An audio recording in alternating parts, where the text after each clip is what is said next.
봅시다. 오늘 3단원은 끝내봅시다. 3단원 끝내볼 거고, 3단원은 통계적 추정 단원인데, 통계적 추정은 굉장히 쉬워요. 알겠죠? 그 대신 이제 개념은 조금 길 수 있어. 설명은 좀 길 수 있는데, 문제는 되게 쉽고, 결국에는 공식만 가지고 문제를 풀면 되는 거여서, 오늘 마무리를 해봅시다.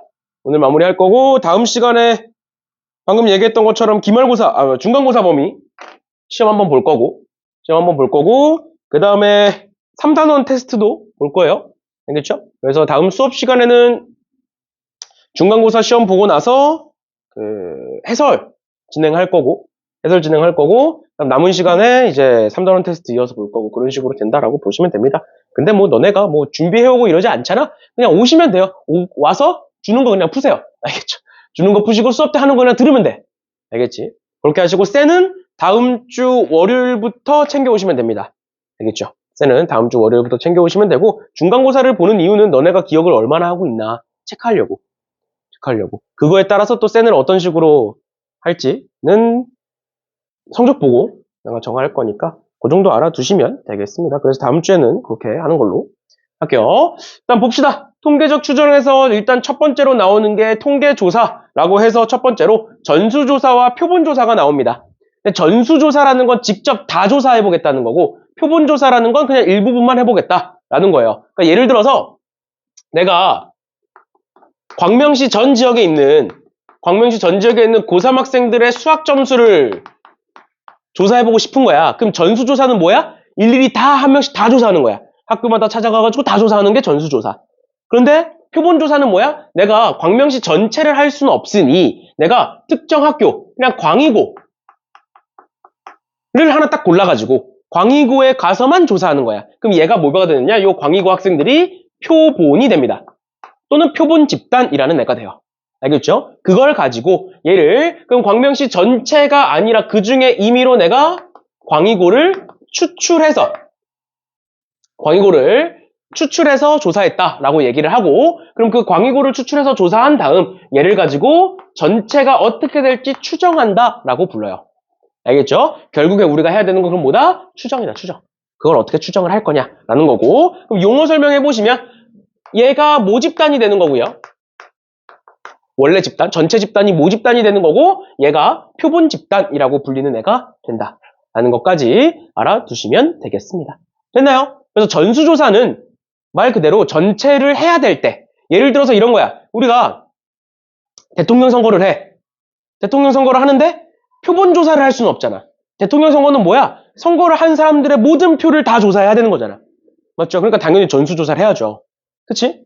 맞죠? 그런 식인 거야. 알겠지? 그래서 전수조사를 해야 되는 경우가 있고, 표본조사를 해도 되는 경우가 있다. 이렇게 봐주시면 될 것 같고요. 그 다음에 우리는 표본을 추출한다라고 얘기하고, 뒤에 가서 그 표본을 가지고 모집단을 추정하는 거를 배우게 된다라는 것까지 알아두시면 될 것 같고, 그 다음에 나오는 게 임의 추출이라는 애인데, 얘는 그렇게까지 중요하진 않습니다. 임의 추출은 두 가지가 있는데, 보건 추출이 있고 비보건 추출이 있다. 보건 추출이라는 건 확인하고 집어넣고 다시 꺼내는 거. 그러니까 똑같은 게 나올 수 있다라는 게 보건 추출이고, 그다음 비보건 추출은 똑같은 게 못 나오는 거. 한번 확인했으면 버리는 거야. 그래서 일단은 뭐 보건 추출과 비보건 추출을 나눠서 보기는 하는데, 우리가 실제로 뒤에 가서 표본 조사를 할 때는 굳이 나누지 않습니다. 왜냐? 어차피 표본의 크기가 커지면 또는 모집단의 크기가 충분히 커지면 표본 조사를 다시 보건 추출을 하든 비보건 추출을 하든 결과값은 다르지 않아요. n이 충분히 크면. 그리고 뒤에 가서 또 큰 수의 법칙이라는 게 또 나오는데, 일단은 그 정도까지 알아두시면 되겠습니다. 그래서 처음에는 보건 추출, 비보건 추출 나눠서 풀긴 하지만 결국 나중에는 구분하지 않으니까 그렇게 크게 중요하지는 않다라고 봐주시면 되겠습니다. 여기 적혀있죠? 모집단의 크기가 충분히 큰 경우에는 비보건 추출도 보건 추출로 볼 수 있다라고 적혀있지. 이렇게까지 알아두시면 되겠습니다. 그냥 빠르게 넘어갈게요. 그럼 1번 봐봐. 표본조사가 적합한 거, 즉 전수조사가 불가능한 거 볼 거야. 첫 번째로 건전지의 평균 수명조사. 건전지의 평균 수명을 조사하겠다고 전수조사를 하면 어떻게 해야 돼? 모든 건전지를 다 써봐야 돼. 그러면 건전지가 사라지죠. 안 되죠. 그래서 기억은 전수조사가 불가능하다. 그러니까 표본조사를 해야 된다. 라는 거고, 니은 우리나라의 총인구 조사야. 그렇다고 해가지고 내가 서울만 조사한다고 곱하기 10을 해. 그럼 우리나라가 되는 거야? 아니지. 그러니까 니은은 말 그대로 전수조사를 해야 돼요. 너네 나중에 집에 있으면 문을 두드립니다. 한 3년에 한 번씩. 시청에서 나와서 실제로 이 집에 몇 명 살고 있는지 조사하고 가. 아마 작년에 했을 거예요. 아무튼 그런 거고. 디귿에 전국에 등록된 자동차 대수야. 얘도 마찬가지로 전수조사 해야 되죠. 그치? 서울만 조사한 다음에 곱하기 10 하면 되는 거 아니잖아. 맞지? 그렇게 되는 거고. 그 다음 리을에 과일의 당도 조사야. 예를 들어서 사과의 당도를 조사하고 싶어. 그렇다고 해가지고 내가 한 입씩 다 먹어봐. 말이 안 되잖아. 맞죠? 그러니까 뭐다? 뭐 과수원마다 사과가 나오는 과수원마다 가가지고 뭐 10개씩 뽑아. 그래서 그걸 가지고 평균을 내리겠죠. 아무튼 그래서 답은 기억 리을이다 이렇게 보시면 됩니다. 전수조사가 불가능한 애들에 대해서 표본조사를 하겠다라는 거예요. 알겠죠? 그렇게 되는 거고. 그 다음 두 번째 임의 추출이라고 나와 있고, 지금 보시면 1, 2, 3, 4, 5가 하나씩 적혀있는 5개의 공을 가지고 몇 개를 뽑아보겠다. 3개의 공을 뽑아보겠다. 근데 그랬을 때 1개씩 보건 추출이다. 뭐야? 확인하고 집어넣고 확인하고 집어넣고. 그럼 몇 제곱? 5에 3제곱. 이렇게 될 거고. 그 다음에 비보건 추출은 확인하고 버린다. 그럼 뭐야? 5 곱하기 4 곱하기 3이 되겠죠. 됐고 마지막 3개를 동시에 추출하겠다. 그럼 뭐야? 5C3 이렇게 하시면 끝납니다. 알겠지? 간단한 거니까. 그리고 얘는 어차피 학교 시험에 안 나와요. 빠르게 넘어갑시다. 여기서부터가 핵심이에요. 여기서부터 첫 번째로 나오는 게 모평균과 표본평균이라는 거 나오고, 뒤에 가서 통계적 추정, 모평균의 추정이라는 게 나오고, 그렇게 2개 해서 마무리가 되는 건데, 일단 첫 번째로 봐봐. 우리가 방금 예시로 들었던 거, 모집단을 뭐라고 보겠다? 광명시 고3 학생들로 보겠다. 근데 그거를 내가 다 조사할 수는 없으니 뭐 했다? 광의고라는 표본을 선택해서 걔네들만 조사를 했다. 그래서 얘는 모집단이 되는 거고 얘는 표본 집단이 된다 라는 것까지는 앞에서 설명을 했었죠. 그치? 그런데 그러면 너네 생각을 해봐. 표본 집단은 하나여만 될까? 표본 집단은 하나만 있을 수 있는 거야? 아니 그냥 내 마음대로 정하면 되잖아. 그게 광의고가 될 수도 있고 뭐 소화고가 될 수도 있고 운산고가 될 수도 있는 거죠. 그러니까 표본 집단은 여러 개인 거야. 그러면 내가 어느 학교에 가서 조사를 하냐에 따라서 각 표본 집단들의 평균 분산 표준 편차는 같을까 다를까? 다르겠죠? 어떤 학교를 가서 조사하냐에 따라 또는 어떤 표본을 정하냐에 따라서 다 달라지는 거야? 다 달라지는 거야? 맞죠? 그러면 내가 광의고를 뽑았을 때 여기서 만들어지는 평균 분산 표준 편차과 모집단에 대한 평균 분산 표준 편차는 같을까요? 다를까요? 이것조차 다르겠죠? 맞죠? 맞죠? 그래서 우리는 얘에 대한 모집단에 대한 평균 분산 표준 편차를 모평균 그 다음에 모분산 모표준 편차라고 얘기를 합니다. 이렇게 얘기를 하는데 우리가 여태까지 평균을 뭐라고 불렀니? M이라고 썼죠? 그치? 그 다음 두 번째 분산을 뭐라고 썼어? V라고 썼어. 또는 표준 편차의 제곱이라고 썼어요. 그 다음 얘는 표준 편차 이렇게 썼죠. 시그마. 그러니까 얘는 그대로야. 얘는 그대로 원래 있던 거니까. 근데 거기서 우리가 뭘 했다? 표본을 뽑아냈다. 그럼 표본에 대한 내가 뽑아낸 표본에 대한 평균 분산 표준 편차가 또 다르게 있을 거라고. 또 다르게 있을 거라고요. 그래서 우린 뭐라고 부르느냐? 이거는 좀 길어서 안 쓸게요. 그냥 표본 평균이라고 부르고요. 그다음 마찬가지로 표본 분산이라고 부르고 표본 표준 편차라고 부릅니다. 그러면 걔네들은 각각의 미지수를 뭐라고 설정하느냐? 표본 평균은 X바라고 쓰고요. 얘가 만약에 Y라는 집단에서 뽑아냈으면 Y바라고 쓰면 돼. 알겠죠? 이건 X는 달라질 수 있는 거야. 근데 일단 평균은 뭐다? X바라고 쓰는 게 평균, 표본 평균이라는 애고, 그 다음에 표본의 표준 편차를 S라고 쓰고요. 표본의 분산을 그래서 S제곱이라고 써요. 알겠지? 여기까지 괜찮니? 그런데 우린 지금부터 뭘 볼 거냐? 표본 평균을 볼 거야. 표본 평균을 볼 거야. 원래는 얘도 봐야 돼. 표본 표준 편차와 표본 분산도 봐야 되는데 그게 교육과정에서 빠져서 너네는 안 배워도 돼. 알겠죠? 어차피 S에 대한 문제는 안 나와. 그러다 보니까 얘는 안 볼 거고 그런 게 있구나 정도만 알아두시면 되고요. 지금부터 뭘 보겠다? 표본 평균을 보겠다라는 거예요. 알겠죠? 알겠죠? 그러면 내가 하나 예시를 들어드릴 건데 뭐에 대한 예시를 들어드릴 거냐면 우리 계속 예시로 들었던 게 광명시 고3 학생들의 수학을 보겠다라고 했잖아. 내가 그냥 광명시의 전체에 그냥 고등학교가 4개라고 쳐볼게요. 알겠지? 다 쓰면 너무 많으니까 그냥 고등학교 4개라고 쳐볼게. 그래서 내가 그 각 학교에 가서 지금 했던 것처럼 뭐 광의고, 그다음 운산고, 충영고, 소화고 이렇게 4개 학교 말고는 없다라고 쳐볼게. 그럼 내가 각각의 학교에 가서 조사를 해봤어. 그럼 얘는 첫 번째 표본, 얘는 두 번째 표본, 얘는 세 번째 표본, 얘는 네 번째 표본. 이렇게 볼 수 있지. 우린 표본 평균만 보겠다고? 그러면 얘는 같을 수도 있고 다를 수도 있는 애들이야. 각 학교별로 평균이 같을 수도 있고 다를 수도 있는 거니까. 근데 지금부터 뭘 해볼 거냐면 얘네들을 가지고 얘네와 여기서 말하는 모평균, 모분산, 모표준 편차와의 관계성을 한번 따져볼 거야.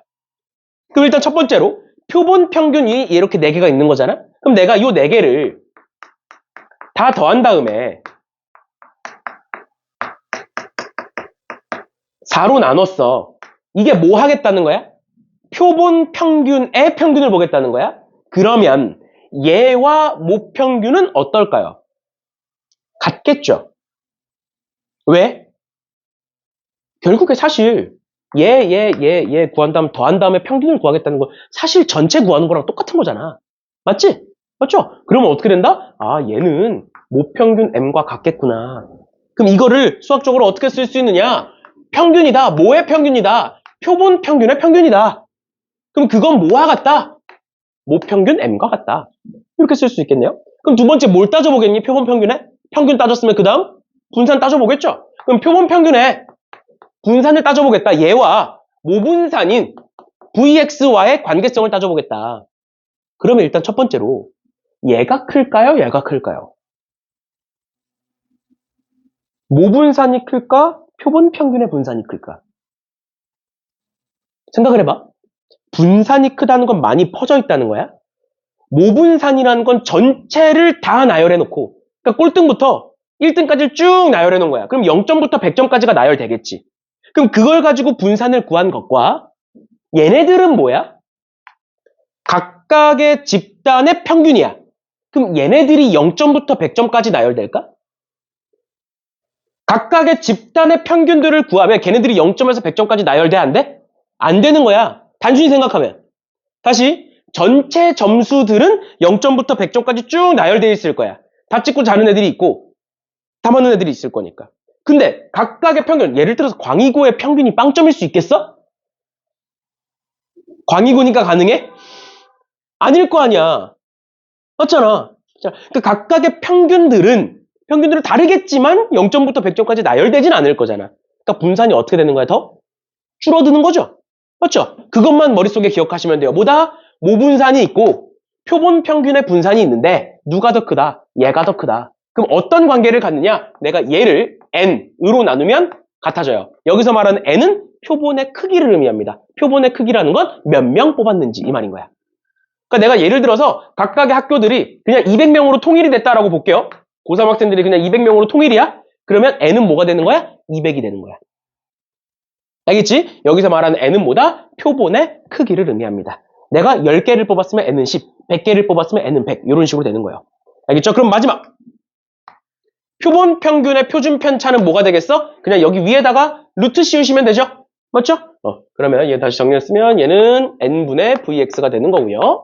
그냥 n분의 v라고 쓰셔도 됩니다. 아니면 n분의 시그마 제곱이라고 쓰셔도 돼요. 상관없어요. 표현은. 그럼 얘는 뭐가 된다? 루트 n분의 시그마가 된다. 이렇게 볼 수 있겠네. 루트 씌우면. 됐죠? 됐죠? 그래서 우린 지금부터 뭘 보겠다? 표본 평균에 대한 평균 분산 표준 편차를 보겠다. 끝이에요. 그죠? 이렇게 하면 모평균과 표본 평균 개념 끝났습니다. 알겠죠? 그다음 마지막으로 좀 생각을 해보자. x가 정규분포야. 즉 x가 연속확률 변수야. 그럼 x 봐도 정규분포를 따르겠죠. 그치? 그 대신 평균과 분산은 바뀌어 있겠지. 마찬가지로 x가 이산확률 변수야. 그럼 x 봐도 이산확률 변수가 되겠구나라는 추론 정도는 할 수 있죠. 맞죠? 그 정도만 알아두시면 더 이상 배울 게 없어요. 그래서 배울 게 없고 쭉 넘어갑시다. 여기서도 보면 이제 큰 수의 법칙이 나오죠. 뭐라고 돼 있어? 표본의 크기 n이 충분히 크면 표본 평균은 근사적으로 정규분포를 따른다라고 적혀 있지. 그냥 그런가 보다 하시면 됩니다. 알겠죠? 어차피 다 n이 충분히 크게 나올 거니까 이 정도 봐주시면 되겠습니다. 쭉 넘어갈게요. 3번. 여기서부터는 요 공식 3개 알아두시면 끝납니다. 알겠죠? 요 공식 3개 알아두시면 끝나요. 보시면 지금 어떻게 돼 있다? 확률 분포표가 오른쪽처럼 나와 있는 거고 크기가 4인, 그러니까 얘가 n이라는 거고요. 그랬을 때의 표본 평균의 평균과 분산을 한번 구해봐라. 그러면 표본 평균의 평균은 뭐다? 모평균 m과 일치한다. 그러니까 2x다. 라는 거고요. 그 다음에 표본 평균의 분산은 뭐다? n분의 vx다. 그러니까 뭐다? 4분의 vx다. 결론!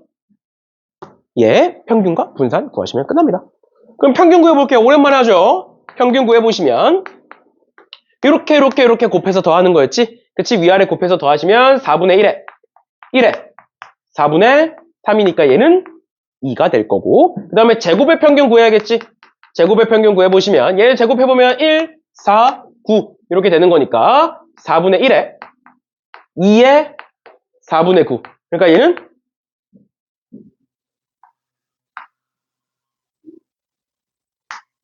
이렇게 되겠네요. 그럼 마지막 분산은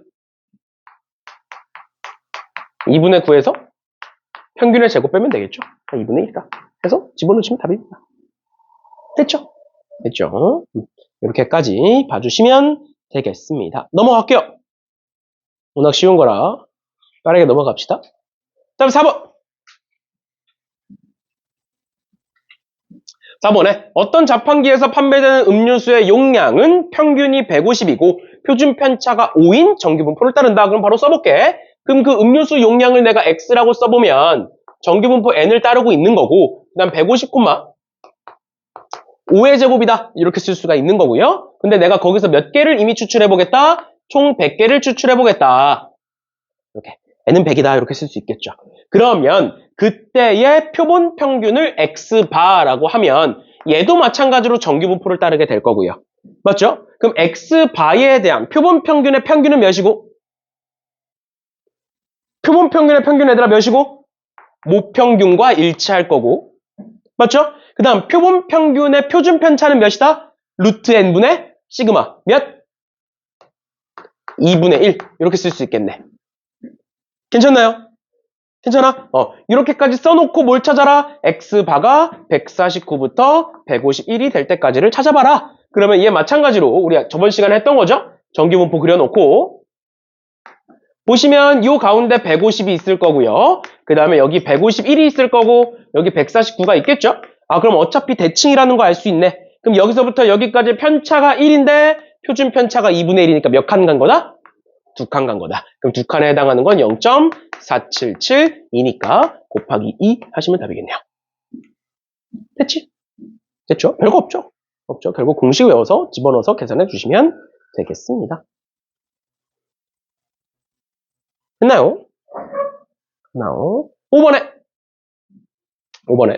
어느 비행기 탑승객의 짐의 무게는 평균이 18이고 표준 편차가 4인 정규분포를 따른다. 그랬을 때 비행기 탑승객 중에 N명을 이미 추출하여 표본 평균 X바가 17kg 이상 19kg 이하가 될 확률은 0.8664다 라고 되어 있는데 그럼 얘도 똑같이 한번 써보면 X라는 애는 정규분포를 따르고 그랬을 때 평균은 18이고요. 표준 편차는 4다.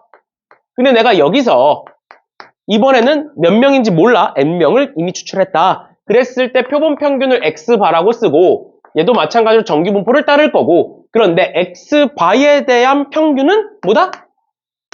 모평균과 일치할 거고 그 다음 두 번째 표준 편차는 루트 N분의 시그마다 이렇게 쓸 수 있겠죠. 괜찮나요? 괜찮나요? 그럼 그렇게 해놓고 X바에 대하여 뭐다? 정규분포 그려놓고 요 가운데는 18이 있을 거고요. 그럼 그랬을 때 17이 여기 어딘가에 있을 거고 여기 19가 어딘가에 있겠죠. 그럼 또 뭐야? 또 대칭이라는 거 알 수 있지? 맞지? 그러면 요 넓이는 뭐일 것이다? 0.8664의 절반인 0.4332가 될 것이다 라는 걸 알 수 있겠네요. 맞나요? 그럼 0.4332에 해당하는 건 1.5니까 얘를 표준화시키면 1.5구나. 그럼 표준화 어떻게 시키는 거였어? 19에서 18을 빼고 그걸 뭐로 나누면 표준 편차 루트 n분의 4로 나눈 게 몇이겠구나? 1.5겠구나 해서 구하시면 되겠죠. 됐나요? 1점은 어차피 2분의 3이니까 뭐 넘겨서 계산해 주시면 되겠습니다. 쉽지? 이렇게 봐주시면 되겠습니다. 뭐야? 이 정도 봐주시면 될 것 같아요. 끝납니다, 그러면. 그치요? 그 다음에 나오는 게 모평균의 추정. 근데 보시면 여기서부터는 조금 천천히 갈게요. 왜냐면 개념할 게 좀 많아서, 개념 설명해야 될 게 좀 많아서 얘부터 좀 천천히 가면, 방금 우리가 예시로 들었던 거 한 번 더 설명을 해드리면, 방금 예시로 들었던 게 이런 거였죠. 각각의 4개 학교가 있다. 뭐 광희고가 있고 수화고가 있고 뭐 운산고가 있고 충영고가 있다. 이렇게 4개 학교만 있는 거야, 전체에. 그럼 내가 아까 잠깐 얘기했던 것처럼 광명시 전체 학생들을 다 조사하는 걸 전수조사라고 얘기를 하고, 각각의 집단들을 조사하는 걸 표본조사라고 얘기를 하는데, 그러면 X1, X2, X3, X4를 다 조사한 다음에 그걸 가지고 평균을 내려. 그거랑 그냥 전수조사하는 거랑 뭐가 달라? 똑같잖아. 실질적으로, 그러니까 수학에서의 계산을 할 때는 그냥 뭐 다르게 생각하고 풀면 되는데, 실제로 우리가 직접 조사를 하러 뛰어다닌다고 생각을 해봐. 그럼 전수조사를 그냥 하는 거랑 각각의 집단들한테 가가지고 조사를 해서 그거를 취합하는 거랑 결국 똑같은 거잖아. 맞죠? 그래서 사실상 의미가 없는 거야. 그냥 뭐 수학 문제고 그냥 계산하는 거니까 나와 있는 것 뿐이고, 그래서 우리가 그냥 나와 있으니까 푸는 거고, 실제로 표본조사는 그렇게 하지 않겠죠. 맞지? 왜? 전수조사가 불가능하니까 하는 게 표본조사인데, 표본조사를 하겠다고 전수조사를 하고 있는 꼴이잖아. 맞죠? 그러니까 우리가 실제로 표본조사를 하는 건, 너네가 알고 있는 여론조사 알고 있죠?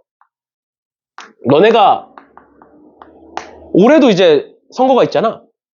올해 그 전에 이제 너네가 생일이 지났으면 선거를 할 텐데, 올해도 선거가 있죠? 6월 달인가에. 그래서 있어. 지방선거. 도지사 이런 거 뽑는 거. 광명시장.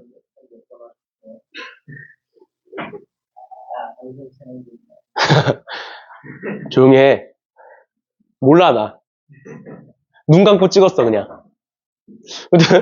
그때쯤 되면 여론조사 전화가 진짜 많이 와. 그래서 난 다 차단하거든. 귀찮아서. 응? 귀찮아. 질문할 게, 설문할 게 많아. 그래갖고 귀찮아서 그냥 다 차단해버리거든. 아무튼 그런데 너네도 아마 겪게 될 거야, 여론조사를. 여론조사를 겪게 될 건데, 그러니까 여론조사가 대표적인 표본조사야. 그러니까 그러니까 1번 후보가 있고 2번 후보가 있는데 둘 중에 누가 될지를 예측해보겠다가 표본조사잖아. 여론조사잖아. 맞죠? 근데 실제로 누가 될지는 까먹기 전까지 모르는 거잖아. 그런데 그냥 여론조사를 해보고 나서 그걸 가지고 추정을 해보는 거죠. 이 정도면 누가 되겠다, 이런 식으로. 맞지? 그러니까 결국 표본조사가 의미가 있으려면 지금처럼 다 조사하는 게 아니야.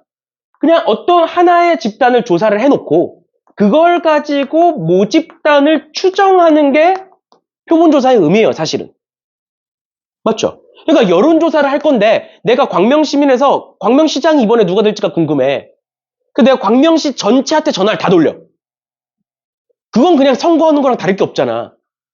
그러니까 그렇게 안 한다고. 그냥 예를 들어서 하안동에서 100명, 철산동에서 100명, 각 동마다 100명씩 뽑아서 여론조사를 해. 그럼 그걸 가지고 1번 후보가 예를 들어서 한 60%의 득표율을 받았어. 그 다음에 2번 후보가 40%의 득표율을 받았어. 그러면 이 정도 차이면 1번이 될 수가 있겠구나. 1번이 될 확률이 높겠구나. 이런 식으로 생각을 할 거 아니야. 맞죠? 이런 걸 추정이라고 부른다고. 그럼 지금부터 뭘 해보겠다? 우리는 추정을 어떻게 하면 좋을까라는 거고, 그 추정 중에 원래는 여러 가지 추정이 있어. 모평균의 추정, 모비율의 추정 여러 가지가 있는데 다 빠지고 모평균의 추정만 남았어. 재수하실 분들은 모비율의 추정도 하셔야 돼요. 내년에 다시 들어옵니다. 원래 없어졌다가. 그러니까 하지 마세요, 제발 좀. 알겠죠? 무튼 그럼 지금부터 뭘 해보겠다? 모평균의 추정을 해보겠다. 뭘 가지고? 표본평균을 가지고. 그럼 상황극을 하나 만들어줄게. 생각을 해봐. 원장님이 나한테 와서 이걸 해보래. 광명시 전체 한번 조사해보래. 그럼 속으로 뭐라 그랬어, 내가? 속으로 욕을 하겠죠. 그걸 내가 어떻게 해? 장난, 그런 식으로 생각을 하겠지? 그럼 어떻게 해? 이제 다 조사하는 건 실질적으로 불가능하니까 그냥 광희고에 가서 광희고만 조사를 해본 거야. 근데 광희고 애들을 조사해보니까 얘가 평균이 50점이더래. 얘에 대한 뭐 x 하나니까 그냥 스몰 x라고 쓸게요. 하나니까 어떤 하나의 값이니까. 그럼 x바가 50점이더래. 그래서 내가 원장님한테 가가지고 앞뒤 다 자르고 광희고가 50점이니까 광명시 전체도 50점일 거예요 라고 얘기를 했어. 그럼 어떻게 돼? 잘리겠죠. 잘리겠죠. 그게 아니라 추정이라는 건 딱 정확한 값이 나오는 게 아니잖아. 너네 여론조사 결과도 보면 항상 플러스 마이너스 5%라고 적혀 있어. 오차가. 항상 오차가 있을 수밖에 없어. 추정은. 오차가 있을 수밖에 없어. 그럼 어떻게 돼? 50점이면 가가지고 대략 한 40점에서 60점 사이가 될 것 같아요 라고 얘기할 수 있잖아. 그러니까 뭔가 구간이 나온다고. 그걸 우린 뭐라고 부르느냐? 예를 들어서 한 40점에서 60점 사이가 될 것 같아요. 이런 구간이 나오고 그걸 우린 앞으로 뭐라 부를 거냐? 신뢰 구간이라고 부를 거예요. 결국 뭐야? 추정을 해서 그 사이 어딘가에 모평균이 있을 것 같아요 라고 얘기하는 거라고. 그걸 뭐라고 부른다? 신뢰 구간이라고 불러. 그런데 내가 40에서 60이라고 신뢰 구간을 설정한 거랑 30에서 70이라고 신뢰 구간을 설정한 것 중에 그 안에 모평균이 들어가 있을 확률이 높은 건 뭐야? 두 번째 거겠지. 왜?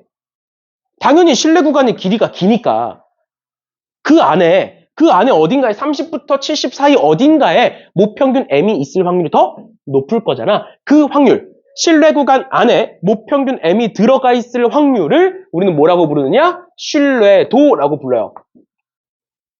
이 조사가, 이 추정이 얼마만큼 신뢰할 수 있느냐라는 거야. 여기까지 괜찮아? 그러면 그냥 이 단어에서 오는 느낌, 신뢰도는 높을수록 좋을 것처럼 보이죠. 근데 높을수록 좋았으면 가장 좋은 게 뭐야? 신뢰도. 100%면 되잖아.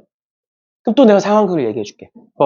신뢰도 100%라는 건 내가 한 추정이 그 안에 무조건 모평균이 들어가 있어야 돼. 한 치의 오차도 있으면 안 돼. 그럼 뭐야? 50점 드리고 가서 원장님한테 뭐라 얘기하는 거야? 모평균은, 광명시 전체 학생의 평균은 0점부터 100점 사이 어딘가에 있겠죠? 라고 얘기하는 거야. 그럼 어떻게 돼? 잘리겠지. 그거예요. 그게 뭐야? 신뢰도 100%의 조사입니다. 그래서 우리는 사실 신뢰도를 또 너무 낮아도 안 돼. 그럼 추정의 의미가 없잖아. 신뢰도 10%야. 그럼 아닐 확률이 90%야. 그 조사를 누가 봐? 맞죠? 그래서 우리는 평소 신뢰도를 보통 95%와 99%를 많이 써. 보통 95% 또는 99%를 많이 쓰고 100%는 쓰지 않고 또 너무 작다고 너무 작은 건 또 안 써요.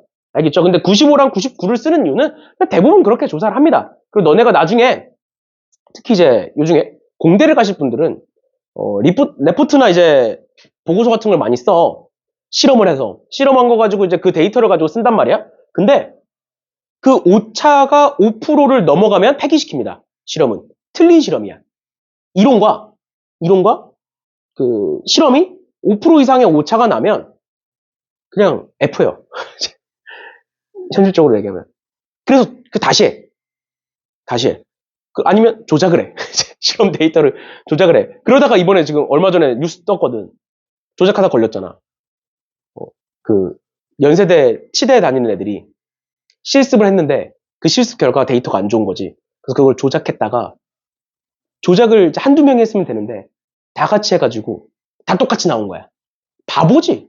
연세대 치대까지 나와가지고 이제 무튼 바보라고 할 수 없는 사람들인데 사실 하여튼 그렇게 많이 하는데 무튼 그래서 오차가 너무 크면 5%를 넘어가면 보통 잘 신뢰를 하지 않아요. 그러다 보니까 신뢰도 95%랑 99%를 쓰는데 우린 수학 문제 푸는 거잖아. 그래서 가끔 문제 풀다 보면 신뢰도가 얘네가 아닐 때도 있습니다. 뭐 80%일 때도 있고 70%일 때도 있고 신뢰도가 뭐 매번 변해요. 알겠죠? 근데 보통은 뭐다? 95%의 신뢰도와 99%의 신뢰도를 가지고 추정을 한다.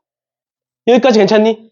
그러면 우리가 여기까지 이제 그냥 신뢰 구간과 신뢰도, 그 다음에 통계적 추정, 모평균의 추정이 뭔지에 대해서 그냥 간단하게 설명을 해드린 거고요.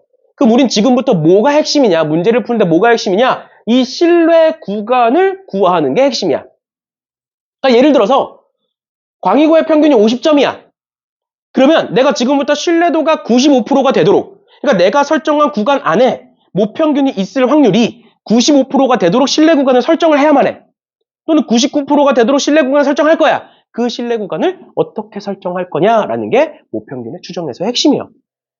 그럼 결론부터 얘기하면 이렇게 생겼습니다.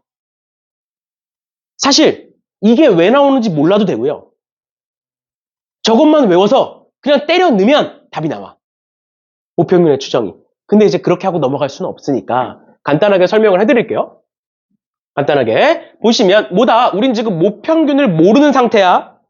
맞죠? 뭐만 알아? 그냥 한 집단에 대한 표본평균만 알아.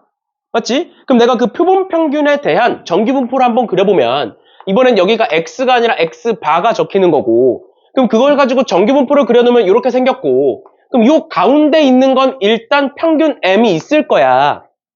여기까지 괜찮아? 근데 얘가 정확히 뭔지 안다 모른다? 모른다고. 지금 우린 모르는 상태야 얘가. 뭔지 모르는 상태야. 근데 우린 몇 프로로 확인을 하겠다고? 95%로 확인하겠다고. 또는 99%로 확인하겠다고. 95%라는 건 확률이 0.95라는 소리고요. 99%의 신뢰도라는 건 확률이 0.99라는 소리겠지. 그게 뭐냐? 그게 여기서 어떻게 표현이 될 수 있느냐? 잘 봐. 우린 결국 모평균이 어디부터 어디까지 있는지 보고 싶다고. 그런데 이 정규분포 상으로 확률은 곧 뭐가 돼?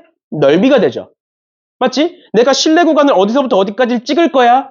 근데 그 안에 평균이 있을 확률이 95%, 즉 0.95였으면 좋겠어. 맞죠? 그럼 내가 예를 들어서 여기서부터 여기까지 대칭이 되게끔 찍을 건데 그러면 이만큼의 면적이 0.95가 되면 뭐에 대한 추정? 95%의 추정. 이 면적이 0.99가 되면 몇 퍼센트?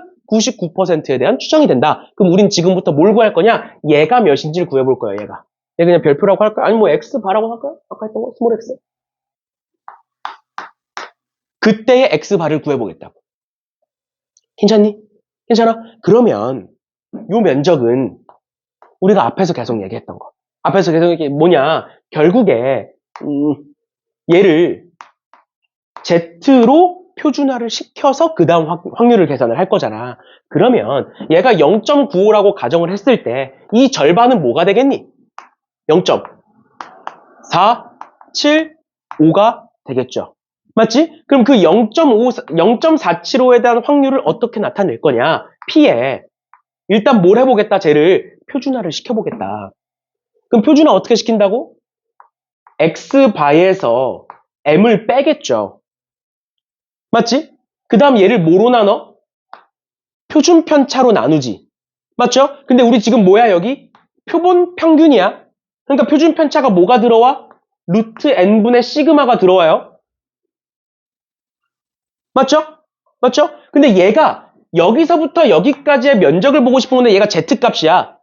그럼 여기가 뭐가 들어와야 될까? 어떤 z값이 들어오겠지.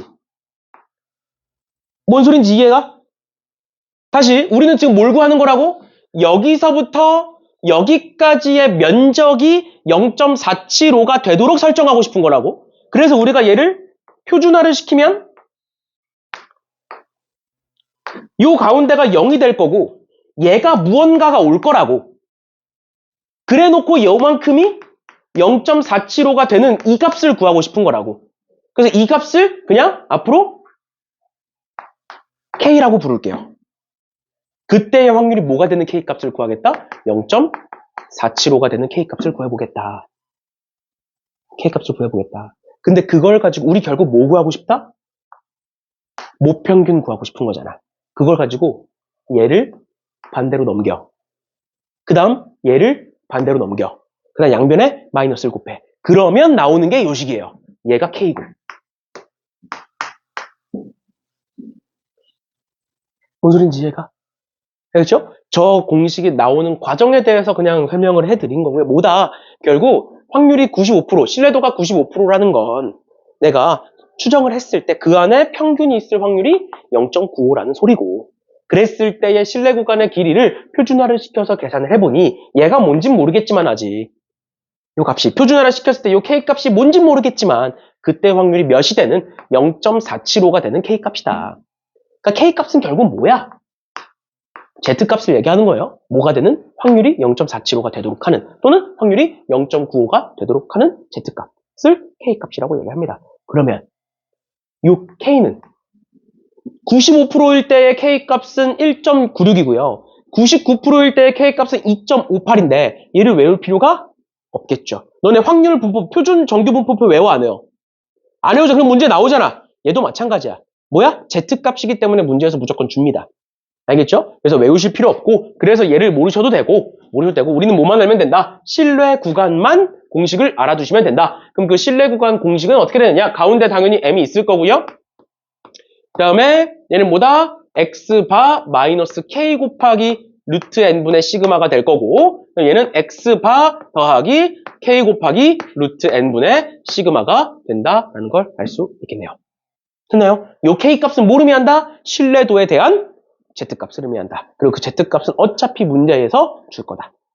됐니? 얘가 뭐다? 신뢰 구간이라고 얘기하는 애고, 여기서 파생되는 두 가지 공식이 있는데, 일단 첫 번째로 신뢰 구간의 길이라는 게 나와요. 근데 구간의 길이는 우리가 수투에서 배워.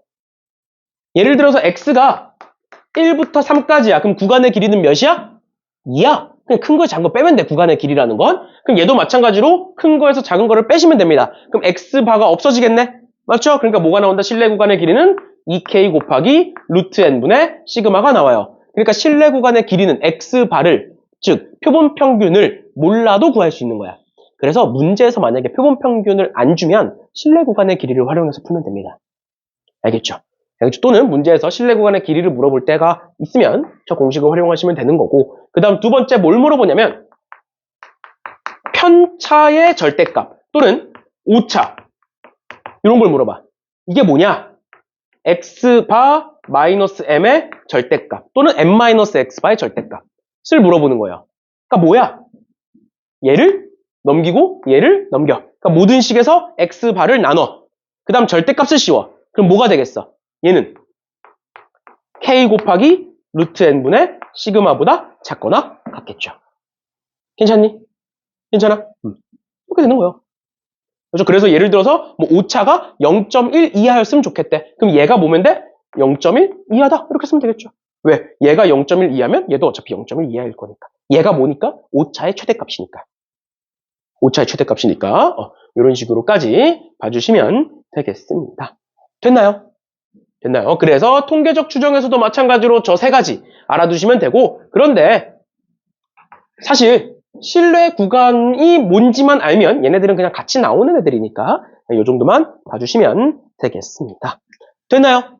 됐나요? 그래서 3단원에서 나오는 공식은 이렇게가 끝입니다. 통계적 추정에서 나오는 공식은 이렇게가 끝이에요. 그래서 이렇게 알아두시면 통계적 추정에서는 틀릴 만한 문제가 없어. 그러니까 제발 틀려오지 마. 알겠지? 알겠지, 혁준아? 3단원 테스트 봤을 때 틀리기만 해. 혁준이는 내가 2단원 테스트 결과 보고 어머니랑 통화를 할까 말까 하다가 약수령 논술 상담 좀 할 겸 하다가 이제 넘어갔는데, 이번에 3단원 보고 봅시다.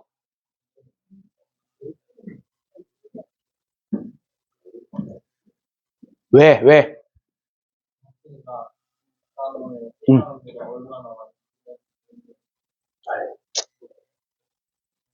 프라이버시니까 3단원 잘 보겠지. 난 믿어. 아무튼 볼까요? 6번 보시면 쭉 읽어볼게요. 전구의 수명은 정규 분포를 따른다. 이 공장에서 생산된 전구 100개를 이미 추출하여 수명조사를 하였더니 평균이 1000시간이고요. 표준 편차가 50시간이다. 그랬을 때 전구의 수명 평균 M 시간에 대하여 다음을 구하여라. 그러니까 뭐다? 신뢰도 95%와 99%의 신뢰 구간을 구하여라. 그러면 어떻게 쓴다? 저기 그냥 적혀있는 공식 쓰시면 되는데, 여기 X바야. 뭐야? 표본 평균이야. 근데 그 표본 평균이 1000시간이라고 적혀있는 거죠. 맞나요? 다음 더하기 K에 곱하기 루트 n분의 시그마인데, 루트 n, 지금 n 몇 개야? 100개 추출한 거죠? 그럼 루트 n이니까 뭐 분의? 10분의 표준 편차 50 쓰시면 되고, 얘도 마찬가지로 마이너스 K에 10분의 50 이렇게 쓰시면 됩니다. 그러면 0.95, 즉 95%의 신뢰 상수는 1.96. 그래서 그걸 여기다가 집어넣으시면 되는 거고요. 마찬가지로 99%는 여기 적혀있네요. 그치? 그때의 신뢰 상수는 2.58. 해서 99%일 땐 K에다가 2.58을 집어넣으시면 됩니다. 됐나요? 안 이상해? 어쩐지 뭐. 그럼 말해봐. 뭐가 이상해, 지금 문제에서? 관점으로 이상 없다고. 어? 아, 이상이 없다고? 괜찮다고? 라고 하면 안 되겠죠. 뭐가 안 이상해? 안 이상하죠. 읽지 말고 밑에. 잘하지 마세요. 저는 읽지 않았어요. 봐봐. 잠시만요. 여기 시그마는 무슨 표준 편차야? 어떤 집단의 표준 편차야, 여기 시그마는? 그치, 모 표준 편차예요. 저건 이미 추출한 거니까. 그치? 얘는 뭐야? 표본 집단에 대한 표준 편차니까 S야. 아까 했던, 그냥 우리 지나가듯이 했던. 얘는 S인 거고, 여기 들어가 있는 공식은 모 표준 편차 시그마인 거고.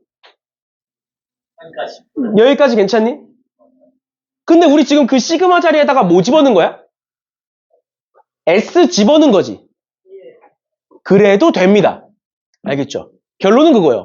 원래는 여기에 있는 시그마와 여기에 있는 S는 다른 애야. 알겠지? 근데 문제에서 따로 언급이 없는 한 요 시그마 자리에다가 S를 집어넣어서 여기 50을 집어넣어서 계산을 해도 됩니다.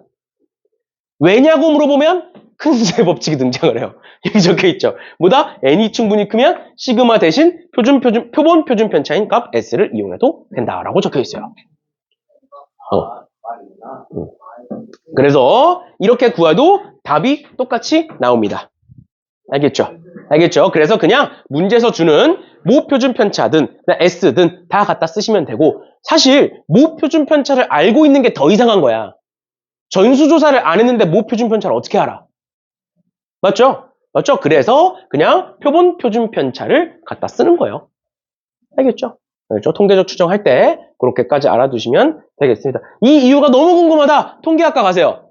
알겠죠? 그리고 명렬쌤이 통계학과 나오셨으니까 너무 궁금하신 분들은 명렬쌤한테 찾아가세요.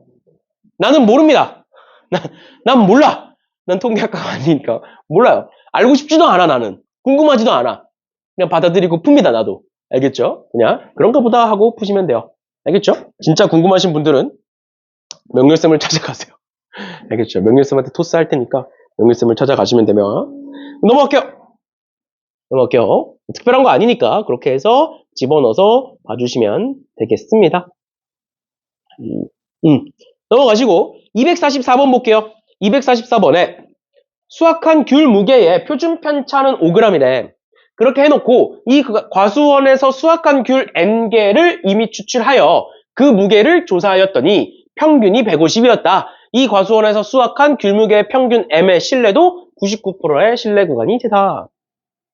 라고 되어 있는데 그때의 N값을 구하래. 근데 문제에서 지금 평균 줬고요. X바 줬고 그 다음에 시그마 줬고 신뢰 구간까지 줬어. 근데 우리 뭐만 구하면 돼?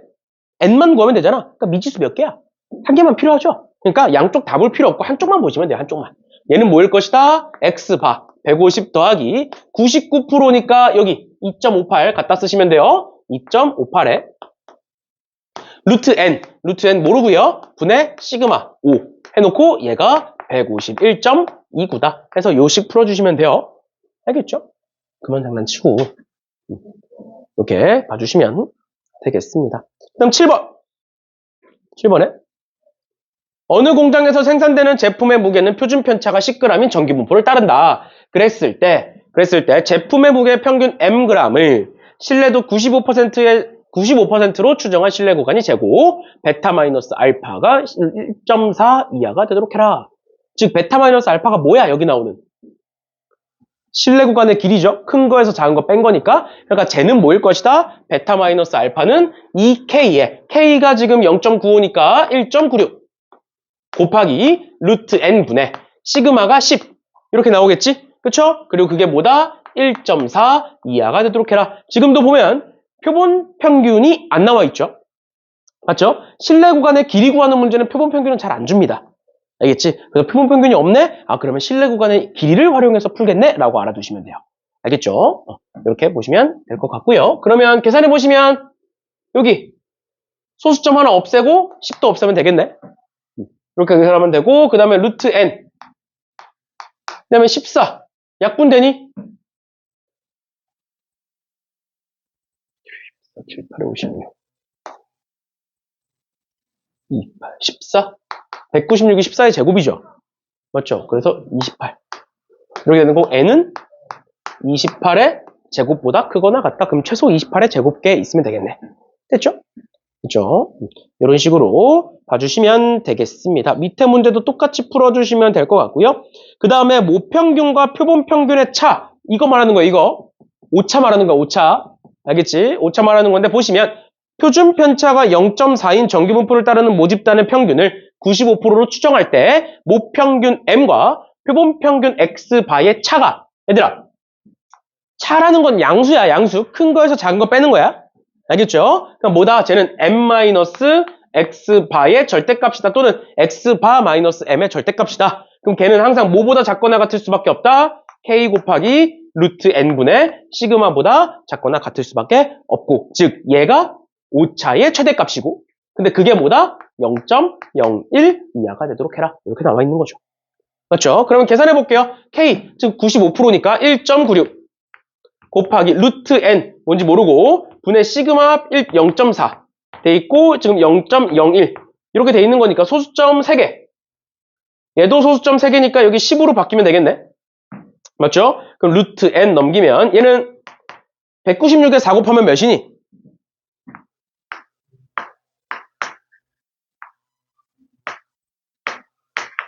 784? 10 나누면 78.4 됐나요? 됐네. 그럼 n은 빨리 암산해봐. 슬쩍 밑에 보면서 암산해봐 빨리. 있잖아요.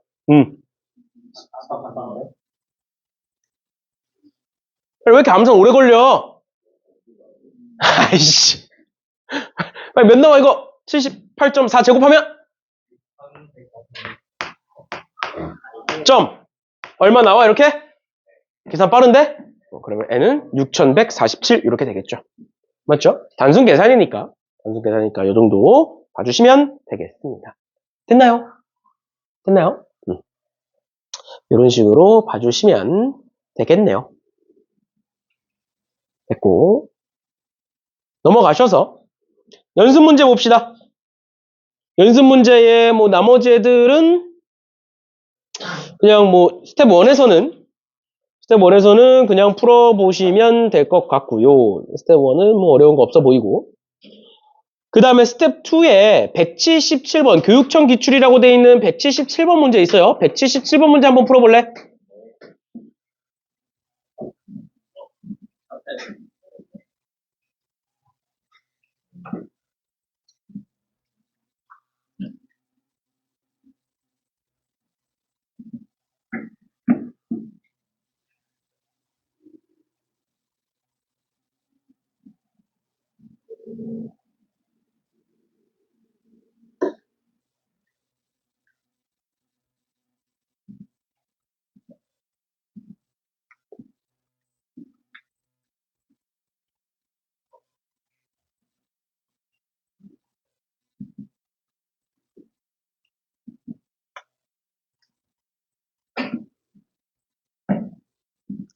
계속 쉽다 했으니까 잘 맞추겠지? 네. 딱 한 분이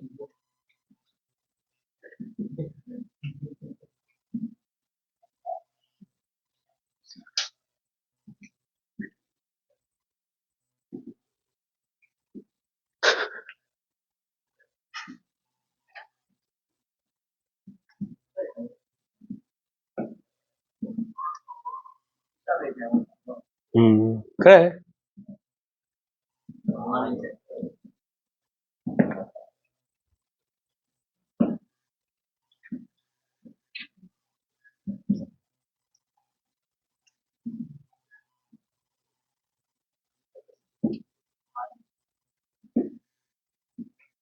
시작에 장봤네. 시끄러워.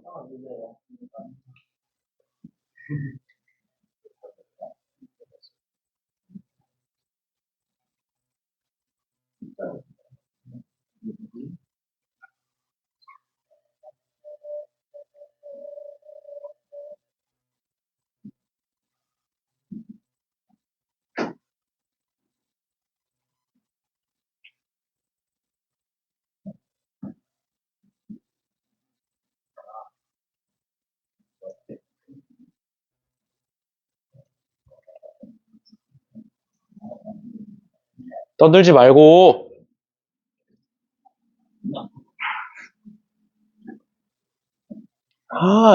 너네 이제 떨어져 앉아. 너네 다음 시간부터 내가 지정석으로 박아놓을 거니까 떨어져 앉아. 왜 이렇게 떠드는 거야, 고3이? 중3도 아니고. 그럼 볼까요? 177번. 보시면 찹쌀 도넛의 무게는 평균이 70이고 표준 편차가 2.5고 그랬을 때 얘를 16개를 이미 추출한 애를 X바라고 얘기를 하겠대요. 그러면 그 X바라는 애는 똑같이 정규분포를 따를 거고 평균은 모평균과 같은 70일 거고 그 대신 표준 편차는 루트 n분의 시그마니까 루트 n이면 4분의 2.5 이렇게 쓸 수 있겠네. 여기까지 괜찮죠? 여기까지 괜찮죠? 얘가 x바라는 애다. 근데 그래놓고 뭐라고 돼 있느냐? 절대값의 x바 마이너스 70이 a보다 작거나 같다의 확률이 0.9544라고 나와 있는데 그러면 얘는 어떤 식으로 바꿀 수가 있는 거야? x바 마이너스 70이 a보다 작거나 같고 마이너스 a보다 크거나 같다의 확률이 0.9544다.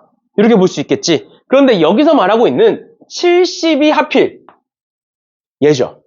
뭐야? 얘가 하필은 x바에 대한 평균이 있는 거죠. 맞나요? 그러면 너네 x바 마이너스 m을 우린 뭐라고 불러? 편차라고 부르죠. 편차를 뭐로 나누면? 표준 편차로 나누면 그게 표준화잖아. 우리 어차피 확률 구하려면 표준화 해야 되잖아. 그래서 내가 이 상태 그대로 얘로 나눠볼게요. 4분의 2.5 이렇게 나눠볼게요. 그럼 얘는 이제 표준화가 끝난 거야. 그럼 표준화가 끝났기 때문에 평균은 뭐가 될 거고? 평균은 요 가운데는 0이 될 것이고 근데 우리는 어디서부터? 마이너스 4분의 2.5 분의 마이너스 a에서부터 또 4분의 2.5 분의 a까지를 보고 있는 거잖아. 그러니까 결국 뭐가 된다? 얘네들은 0에 대하여 대칭된다. 그러니까 그 절반만 보면 될 거고 그 절반이 제 0.477 2가 된다. 그 0.477 2에 해당하는 z값이 2니까 얘가 2다 이렇게 볼 수 있겠네요. 그럼 a는 얘를 반대로 넘기시면 2분의 2.5가 되겠네. 그래서 얘는 1.25 이렇게 쓸 수 있겠네요. 됐나요? 이런 식으로 어차피 확률을 구하기 위해서는 표준화를 해야 되고 여기서 그럼 핵심은 뭐야? 얘가 평균이구나. 그러니까 얘가 편차니까 이 상태에서 나눠주면 되겠구나 라는 걸 보는 게 핵심이에요. 알겠죠? 알겠죠? 이렇게까지 알아두시면 되겠습니다. 그럼 뒤로 넘어갈게요.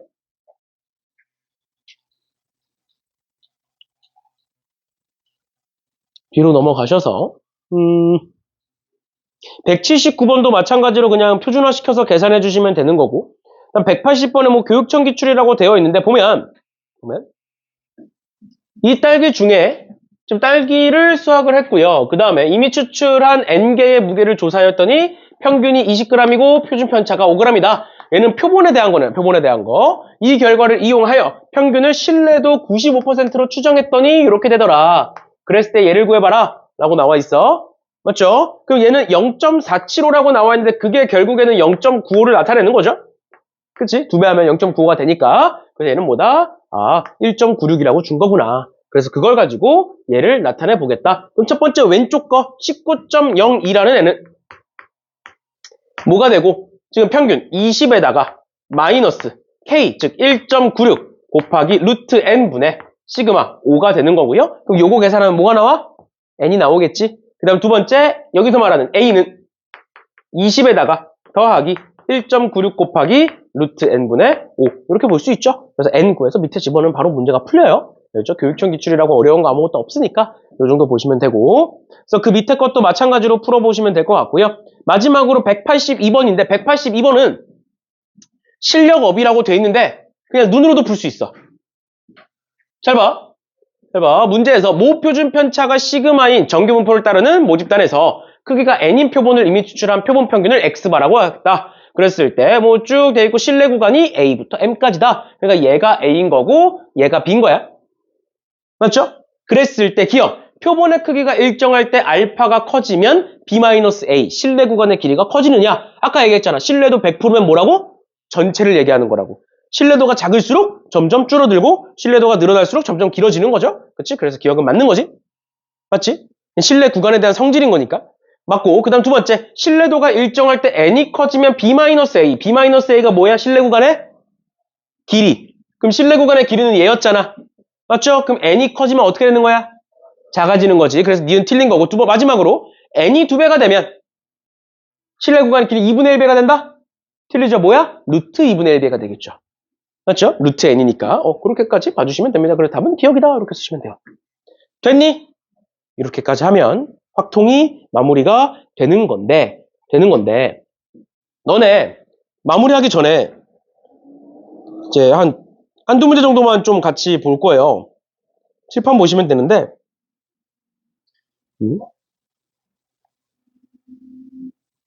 그러니까 요거 보시면, 칠판 보시면 돼요. 봐봐. 우리가 방금까지는 뭘 했어? 표본 평균 x바에 대한 문제를 계속 풀어왔다고? 맞죠? 그런데 너네 요 표본 평균은 어떻게 구해? 아까처럼 내가 광희고에 갔어.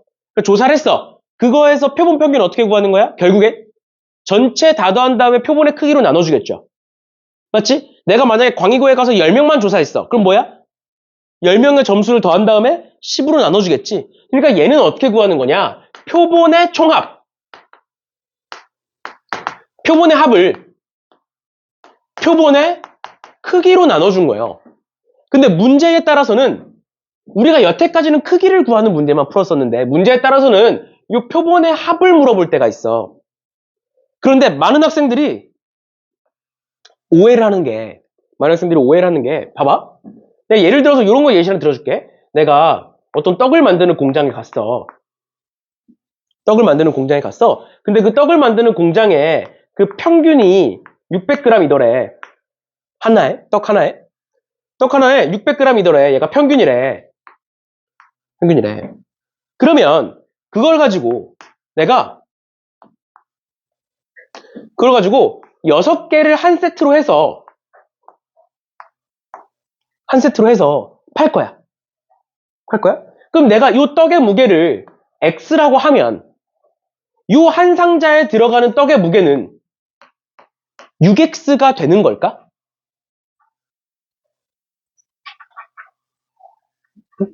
떡 하나의 무게를 내가 x, 확률 변수 x라고 둔 거야. 떡 하나의 무게를. 그럼 얘는 한 상자에 떡이 6개가 들어가는 거니까 얘의 무게는 6x라고 두면 되는 걸까? 왜 아니야? 왜 아닐까? 이거 내가 떡 한 상자를 만들기 위해서 수많은 떡들 중에 6개를 골라서 한 상자에다가 집어넣겠지. 맞죠? 근데 내가 걔를 6x라고 그냥 판단을 해버리면 어떻게 되는 거냐면 하나를 고른 다음에 그걸 6배로 만든 거야. 6x가 그 의미잖아. 하나의 확률 변수에 대해서 거기다 6을 곱한 거잖아. 그러니까 얘의 평균을 구하겠다고 이렇게 구하고 분산을 구하고 이러면 안 된다고. 뭔 소리인지 이해가? 다시. 얘는 지금 뭘 얘기하고 있는 거다? 내가 6개를 뽑아서 전체 중에 6개를 뽑아서 그걸 한 상자로 만들 거야. 뭔 소리야? 표본의 총합을 물어보고 있는 거야. 맞죠? 6개를 뽑아서 그 6개의 합을 물어보고 있다고, 얘의 무게는. 근데 그거를 6x라고 해버리면 뭐가 된다? 똑같은 거 6개란 소리야. 근데 내가 무작위로 6개를 골랐을 때 그 6개가 똑같은 거 6개야? 그럴 수 없잖아. 그러니까 얘는 뭐라고 봐야 되는 거야? 표본 평균의 6배라고 봐야 되는 거야. 표본 평균의 6배. 표본 평균이 뭔데? 표본의 총합을 6으로 나눈 거잖아. 근데 우린 뭘 구하고 싶다고? 내가 아무렇게나 뽑은 그 6개의 표본에 대한 총합을 보고 싶다고. 그러니까 표본 평균을 6배 하면 되는 거죠. 반대로. 얘를 반대로 넘기면 되는 거라고. 그러니까 문제에 적용을 시켜보면 평균이 60kg고 표준 편차가 6kg래. 그런데 적재 중량이 549kg 이상이 되면 경고음이 울린대. 경고음이 울린대. 그랬을 때 A 고등학교 학생 중에 이미 추출한 9명이 탑승했을 때 경고음이 울릴 확률이래. 아, 그럼 얘를 확률 변수 X라고 하면 얘를 9X겠구나. 그게 아니라 9X가 되는 게 아니라 어떻게 하겠다? X바라는 일단 표본 평균을 구한다. 이미 추출이 나왔기 때문에. 그럼 그 X바는 뭘 따를 것이고 정규분포에 평균은 60이고 루트 n분의 시그마니까 2가 될 거다. 괜찮니? 그럼 이건 X바는 어떻게 구한다고? 표본의 크기가 6개인 걸 뽑아. 근데 그 9개인 걸 뽑아. 근데 그 9개가 이미 추출이니까 여러 번 뽑는 거야, 사실.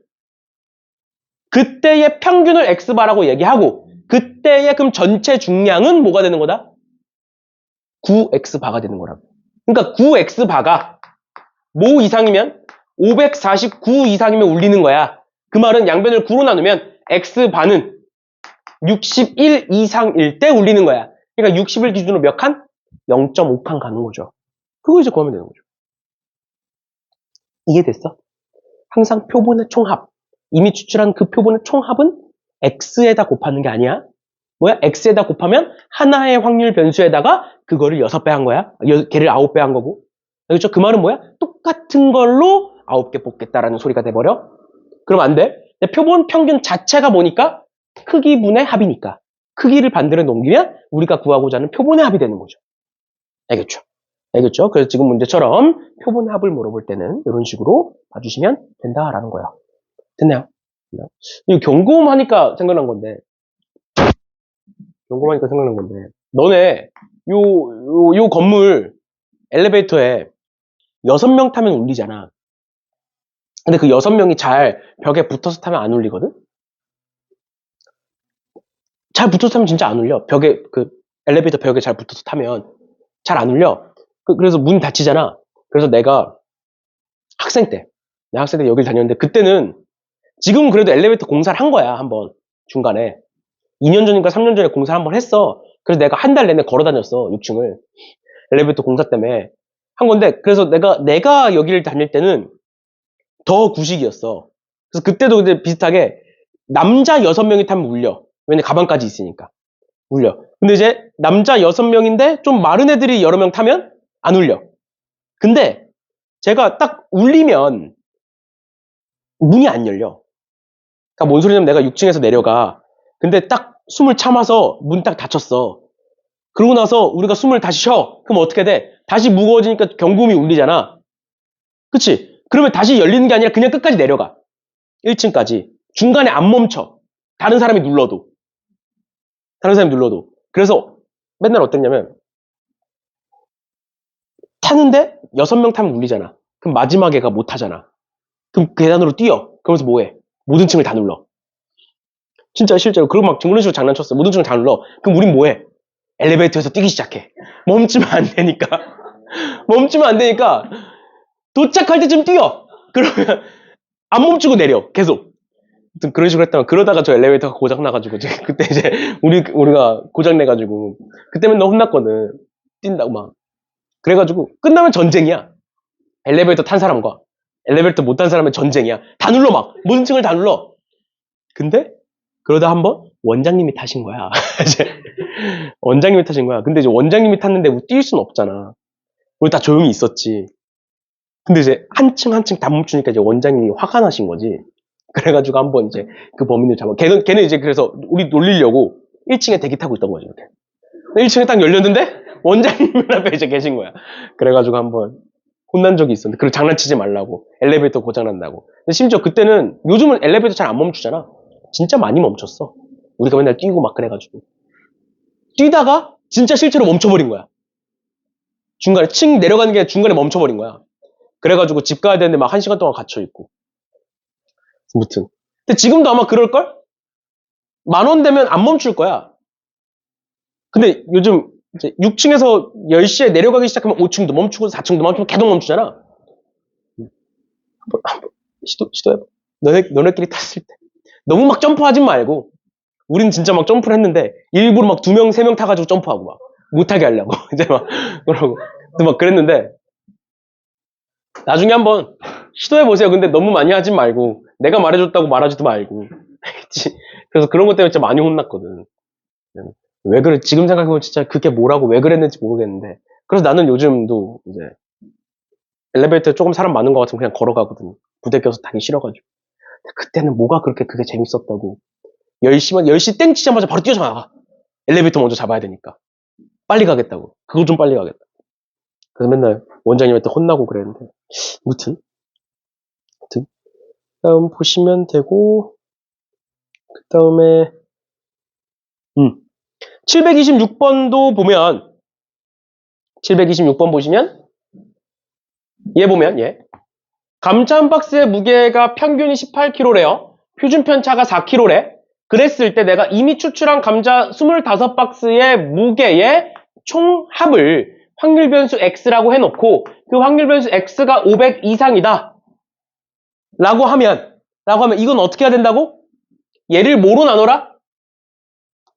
25로 나눠버리면 얘가 뭐로 바뀌는 거야? 표본 평균으로 바뀌는 거야. 아니면 표본 평균에다가 25를 곱해서 x는 25 곱하기 x 바다라고 써도 되는 거고.